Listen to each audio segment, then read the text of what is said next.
Assalamualaikum warahmatullahi wabarakatuh. Selamat datang di Bicara Juara dengan saya Felix Giovanni Hartono. Kali ini kita bakal ngomongin gimana caranya jadi sengsara. Juara. Yuk kita mulai.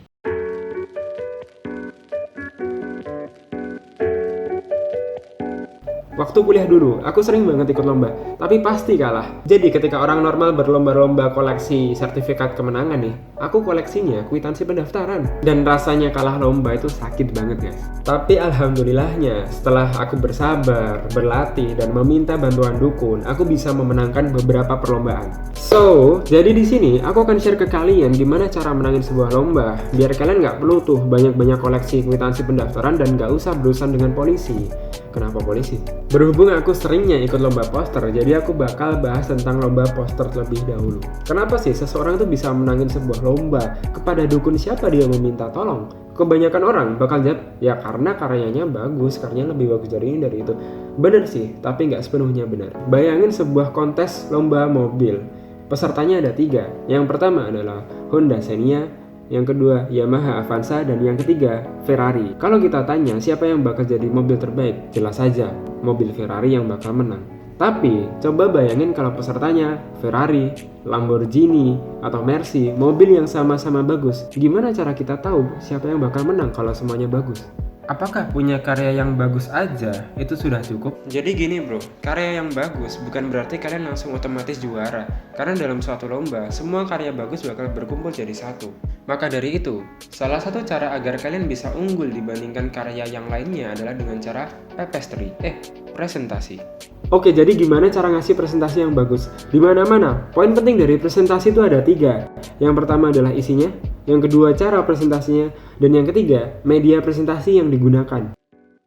Kalau di lomba bidang kedokteran, terutama poster publik atau video edukasi, biasanya karyanya berkutat di penyakit dan solusinya. Contohnya, cegah stroke dengan olahraga, atau atasi jerawat dengan pisau dapur, atau contoh poster yang aku bawa kemarin, depresi curhat yuk. Depresi penyakitnya, curhat yuk solusinya. Kesalahan yang sering dilakukan oleh orang-orang terkait dengan isi presentasi mereka adalah, terkadang isi presentasi mereka terlalu banyak mengandung teori-teori yang dasar atau informasi-informasi yang sudah obvious, yang semua orang lain udah tahu. Misalnya bawain poster ini. Kalau kalian bawa poster ini, isi dari presentasi kalian nggak usah bahas terlalu banyak tentang penyakit jantung dari A sampai Z. Kalian nggak perlu bahas molekularnya, selularnya, emputan tularnya, nggak usah. Karena apa? Karena biasanya jurinya aja udah spesialis jantung, pasti dia lebih paham dibandingkan kalian tentang penyakit itu sendiri. Ibaratnya kayak kalian ngajarin Kim Jong Un gimana caranya berbuat kerusakan di muka bumi, percuma. Seharusnya kalian menjelaskan apa yang jurinya nggak tahu dan cuma kalian yang tahu. Seperti 1. Keunikan dari karya kalian dibandingkan dengan karya yang lain, dan keunikan dari kalian sendiri atau apa hal berbeda yang kalian lakukan. Contohnya, poster ini. Aku bawa poster ini ketika aku presentasi di Unsud dan alhamdulillah waktu itu dapet juara. Jadi waktu aku presentasi poster ini, aku nggak banyak bahas tentang depresi dan kenapa curhat bisa bikin depresi lebih baik.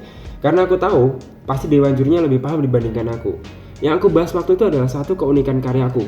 Keunikan pertama yang kita ceritain ke dewan jurinya saat itu adalah bahwa desain kami ini kita buat secara original, kita nggak download dari free pick dan lain sebagainya. Kita juga menyinggung bagaimana tema yang kita bawa ini unik karena waktu itu nggak ada yang bahas tentang depresi selain kita.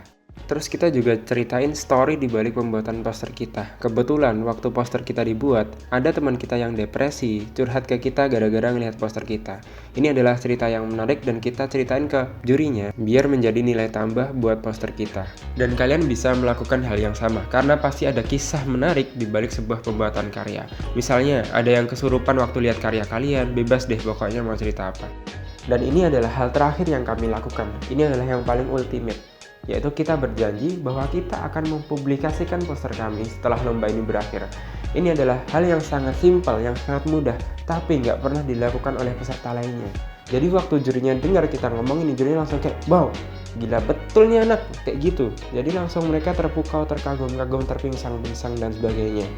Jadi intinya, isi dari sebuah presentasi itu harusnya sesuatu yang membuat karya kalian lebih unggul dibandingkan yang lainnya. Jangan buang waktu presentasi kalian untuk membahas sesuatu hal yang tidak signifikan. Misalkan perkenalan diri, kalian kenalan sampai kakek moyang kalian ketujuh siapa namanya, atau makanan favorit ibu kalian apa. Jangan bahas tentang itu. Fokus aja ke hal-hal yang bisa membuat poster kalian, karya kalian lebih unggul dibandingkan peserta yang lainnya. Kalau kalian sudah membuat isi presentasi yang solid, yang bagus, dan poin-poinnya yang penting, kita lanjut ke bagaimana cara mempresentasikannya dengan baik. Jadi di lomba poster atau video ada banyak cara untuk membawakan presentasinya. Kalian bisa drama, pembawa berita, dukun santet, atau akrobat, bebas, atau presentasi biasa, bebas. Yang penting tujuannya adalah agar isi yang sebelumnya kalian buat itu bisa tersampaikan dengan baik. Dan ini penting karena apa? Karena banyak peserta yang dia presentasi tujuannya untuk menghibur dewan juri, bukan agar isinya tersampaikan dengan baik.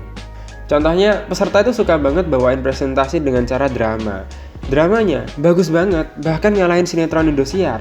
Cuma masalahnya, mereka gagal menang. Karena isi dari drama mereka nggak nyantumin poin-poin yang membuat karya mereka unggul. Jadi mereka cuman kayak menghibur aja gitu. Menghibur itu tetap penting, kita harus menghibur dalam presentasi kita. Tapi jangan jadikan hiburan sebagai tujuan utama kita. Karena kita sedang dalam lomba ilmiah, men. Kita bukan dalam lomba Indonesia mencari pesugihan atau Indonesia mencari dahsyat. Bukan, kita dalam lomba ilmiah yang mana poin pentingnya tetap di karya kalian. Jadi sekali lagi kalian sebenarnya bebas mau pakai cara apa aja. Yang penting tujuannya adalah biar karya kalian unggul dibandingkan yang lainnya. Kalau kalian udah punya isi yang bagus dan cara yang cocok untuk presentasi kalian, maka selanjutnya adalah media presentasi. Oke, jadi media presentasi atau properti presentasi itu ada banyak banget jenisnya. Ada yang pakai gabus, PowerPoint, kuda poni, api unggun, bebas. Yang penting jangan nyusahin kalian. Kenapa jangan sampai nyusahin? Karena gini bro, pernah suatu hari waktu aku ikut lomba, ada peserta yang dia propertinya bawa gapura men. Bikin properti raksasa kayak gapura itu pasti susah dan makan waktu banget. Belum lagi transportasinya di bandara yang bakal ribet juga. Pasti diperiksa FBI, Kopassus, KPI. Dan benar ketika aku tanya, ternyata mereka sempat nggak latihan gara-gara gapuranya belum selesai. Jadi jangan sampai media presentasi itu nyusahin kalian. Karena tujuan awal dibuatnya media presentasi itu buat bantu, bukan buat nyusahin kalian. Ini juga penting. Media presentasi atau properti presentasi itu cuma alat bantu. Inti dari presentasi, core of the core dari presentasi ini tetap diri kalian sendiri. Jadi misal dalam kondisi emergensi nih, misalkan tadi gapura raksasa atau misalkan properti kalian jatuh dari pesawat, kalian harus tetap bisa memberikan presentasi dengan baik. Karena inti dari presentasi adalah kalian, bukan media presentasinya atau properti presentasinya. Jadi dengan 3 hal tadi, isi yang bagus, cara presentasi yang benar, dan media presentasi yang juga bagus, insya Allah sedikit banyak itu bisa membantu kalian buat menangin sebuah lomba. Tapi jangan lupa, yang paling penting lainnya adalah praktis dan tim yang solid. Karena percuma, kalau misalkan kalian bikin konsep udah bagus banget, tapi eksekusinya jelek gara-gara kurang latihan, nanti semuanya bakal sia-sia. Jadi perbanyak latihan. Dan tentu saja kalian harus punya tim yang solid yang saling support satu sama lain. Oke guys, jadi mungkin itu aja yang bisa aku sampaikan ke kalian. Semoga bisa membantu kalian dan kalian bisa meraih cita-cita kalian buat menang sebuah lomba. Kalau misalkan kalian punya pertanyaan atau pengen share berbagi cerita, langsung aja di kolom komen. Tentu saja jangan lupa buat share, like, dan subscribe. Terima kasih semuanya.